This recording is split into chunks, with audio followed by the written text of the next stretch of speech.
تو यहाँ हमें बताया जा रहा है कि बानों के पास 4 एतराफ़ वाला और 6 एतराफ़ वाला पासा मौजूद है। वो इन दोनों को एक साथ फेंकती है। अब ए निशानदेही कर रहा है उन वक़ू की जिनमें दोनों पासों पे एक ही कदर आती है, और बी निशानदेही कर रहा है उन वक़ू की जिनमें 4 एतराफ़ वाला पासा 4 दिखाता है। अच्छा, यहाँ नीचे खानों में हमें सारी मुमकिनात दी हुई हैं और हमें इसकी मदद से ये सारे सवालात हल करने हैं। तो सबसे पहले हमें ए का इम्कान मालूम करना है। चलें पहले कुल मुमकिनात गिन लेते हैं। तो यूँ 6 डब्बे हैं हमारे पास, 1 2 3 4 5 6, और ऐसे हमारे पास 1 2 3 4 डब्बे हैं। तो कुल मुमकिनात होंगी 6 ज़रब 4 यानी 24। आप चाहें तो इसको गिन भी सकते हैं, और ये बात समझ में भी आती है क्योंकि 6 अतराफ़ वाले पासे में कुल 6 मुमकिनात हैं और 4 अतराफ़ वाले पासे में कुल 4 मुमकिनात हैं। तो यूँ भी आप देखेंगे कि इन दोनों के एक ज़रब से कुल 24 कॉम्बिनेशंस हमारे पास बनेंगी। खैर, अब ज़रा देख लेते हैं कि कहाँ कहाँ इन दोनों पासों पे बिल्कुल एक जैसे इक़दार होंगे।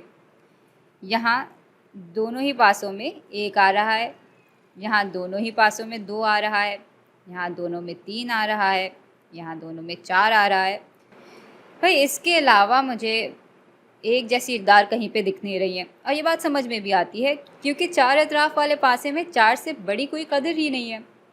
तो खैर, फिर ए की प्रोबेबिलिटी बराबर हो जाएगी 4/24 के, और इसको मज़ीद हल करेंगे तो हमारे पास 1/6 आ जाएगा। चलें अब मालूम करते हैं बी की प्रोबेबिलिटी।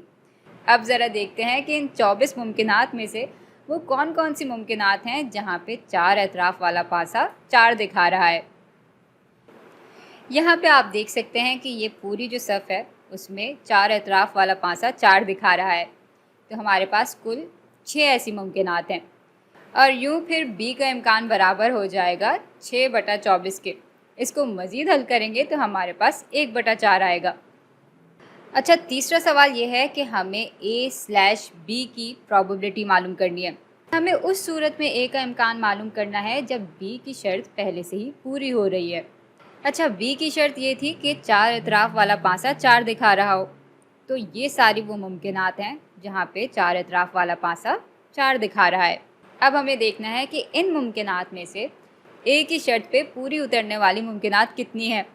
भाई यहाँ पे दोनों पासों पे एक जैसी कदर सिर्फ यहाँ पर आ रही है, यानी इन 6 मुमकिनात में से सिर्फ एक ही ऐसी सूरत बन रही है जहाँ पे इन दोनों पासों पे एक जैसी कदर है, और इसलिए इसकी जो प्रोबेबिलिटी है वो बराबर हो जाएगी 1/6 के।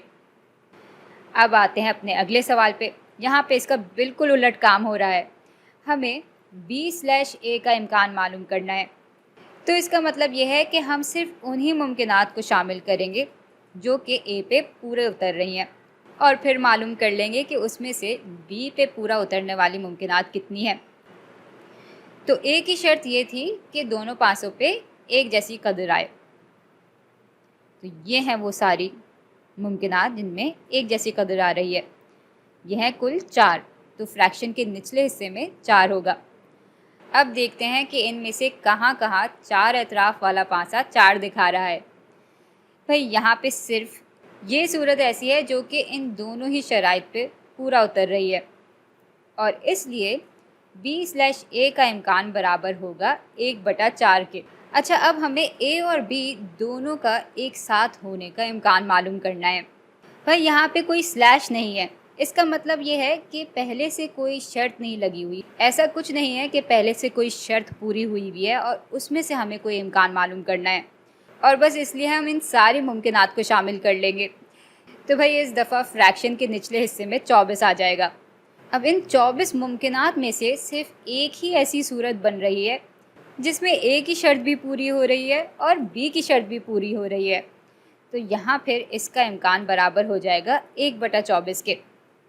अच्छा, बाकी के 2 सवालात काफ़ी आसान से हैं। हमें सिर्फ इन दोनों प्रोबेबिलिटीज़ को आपस में ज़रब देना होगा। तो A की प्रोबेबिलिटी यानी इम्कान 1/6 के बराबर है, और B/A की प्रोबेबिलिटी बराबर है 1/4 के।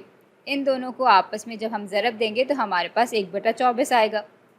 अच्छा, यहाँ पे B की प्रोबेबिलिटी बराबर है 1/4 के और A/B का इम्कान बराबर है 1/6 के। इन दोनों को आपस में ज़रब देंगे तो 1/24 आएगा। अब सवाल तो हमने हल कर लिया, लेकिन चलिए इस बात पे भी गौर कर लेते हैं कि क्या ये इत्तेफाक है कि इन सब की जो प्रोबेबिलिटी है वो 1/24 के बराबर है। बात यह है कि ये महज इत्तेफाक नहीं है, ये तीनों चीज़ें असल में एक ही सूरत हाल को बयान कर रही हैं। चलें इसको ज़रा तफसील से देख लेते हैं। तो यहाँ पे A और B का इम्कान दिखा रहा था उस वाक़ये को जिसमें A और B दोनों साथ में हो रहे हों।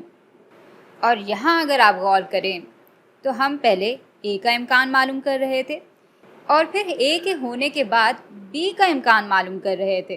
तो यहाँ भी अगर आप गौर करें तो A और B दोनों वाक़यात एक साथ हो रहे हैं, यानी एक ही बारी में A की शर्त भी पूरी हो रही है और B की शर्त भी पूरी हो रही है। अच्छा, यहाँ पे हम उस सूरत का इम्कान मालूम कर रहे हैं जिनमें B की शर्त पूरी हो रही है और फिर B की शर्त पूरी होने के बाद हम उस सूरत का इम्कान मालूम कर रहे हैं जहाँ पे A की शर्त भी पूरी हो रही है। तो यहाँ भी A और B दोनों ही वाक़यात एक ही बारी में हो रहे हैं। तो अगर इस बात का ख़ुलासा किया जाए तो ये तीनों इम्कानात असल में एक ही सूरत की निशानदेही कर रहे हैं।